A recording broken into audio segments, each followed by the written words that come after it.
All right, so we will be reconnecting with Niyi Omoniyi, who is on the ground in Rivers State. Hello, Niyi. Can you hear me now? Good morning. Yes, I can hear you, Dashen. All right, Good fantastic. morning. All right, thank you so much for joining me. Now, can you give us the latest development from Rivers State this morning? Well, we do know it's been an unraveling of mass resignation, if I can put it that way. The reason why I use the word mass is because it seems more commissioners or more principal officers might be resigning soon, as we hear from inside sources. Most of them for reasons best known to them, and others because they don't want to be a puppet, as they say, anymore, and for others because of their conscience or because of their integrity, and they don't want to be the one in between the fights or the conflicts between the former governor, Nyesom Wike, who is currently the Minister of State for the Federal Capital Territory, and Governor Fubara. So for now, that has been what is happening. But we do know that today, Governor Fubara will be commissioning about 20,000 housing units that was initially initiated by the Governor Meshi administration. So we hope to take that live. We hope to also ask him questions as to what his intentions are. But obviously, the governor has decided to move on with life, irrespective of what is happening. He has not shown that he's at loggerheads with his principal or his godfather in politics, as we would put it. That's Governor Fubara I'm mentioning now.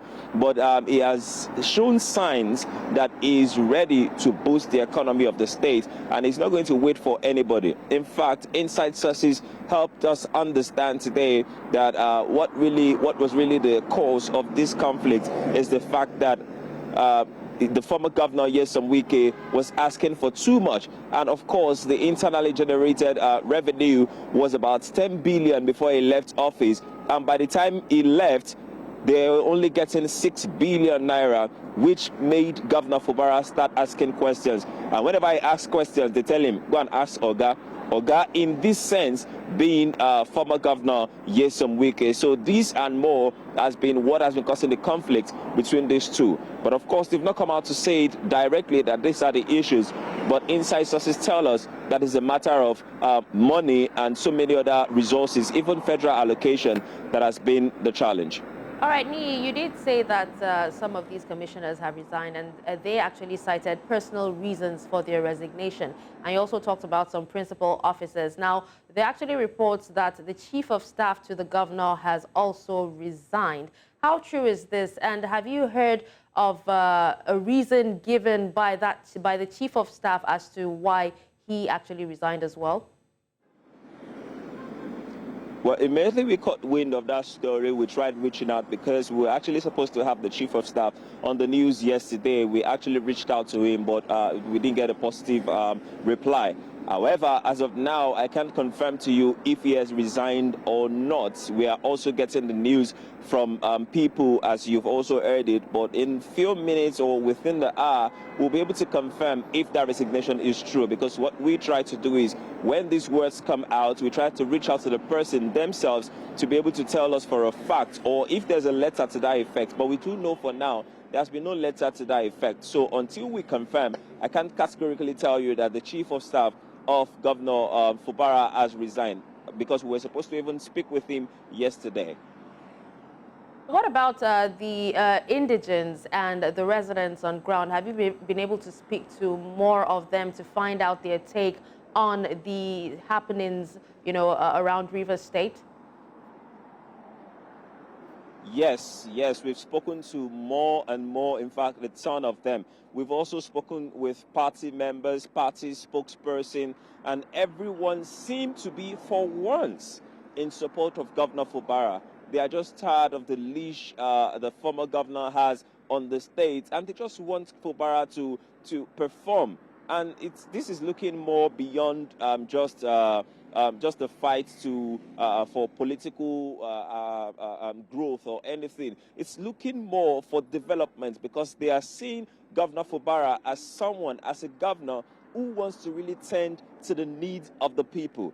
And they are not happy that he's been influenced, he's been disturbed, he's been affected by the current Minister of State, who has served his term.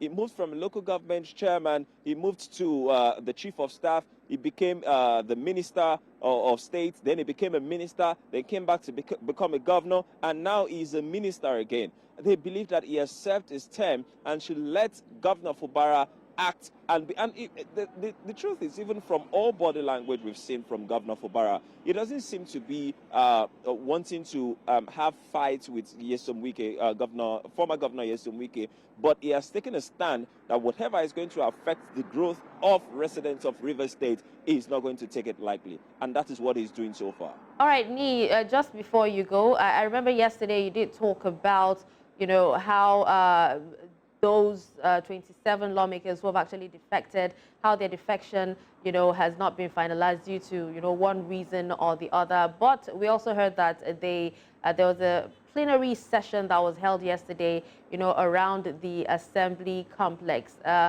What can you tell us about, the whole issue, surrounding that? Well, the plenary session was not actually held around the assembly complex. It was held at the quarters, the lawmakers' quarters, because when you become a lawmaker, you get a particular, there's it's almost like an estate where they have their own quarters, but there's an auditorium in that quarters. That is where they went to hold the sitting, the plenary, because the assembly complex has been demolished due to the order of the governor. Now, but the speaker, who currently is the speaker recognized by court, at least with the interim court injunction he has declared those 27 lawmakers' seats vacant. Now, they are at risk right now of losing their positions, which means that for now, whether they come back or not, they are not going to be paid. They are not going to be paid as lawmakers, so they are just held in a limbo. Of which, let me state this, that they are not also official APC members, because we spoke to the APC spokesperson and was able to let us understand that they didn't come into APC the right way by registering at the ward. So currently, according to the APC spokesperson, that is just a public stunt.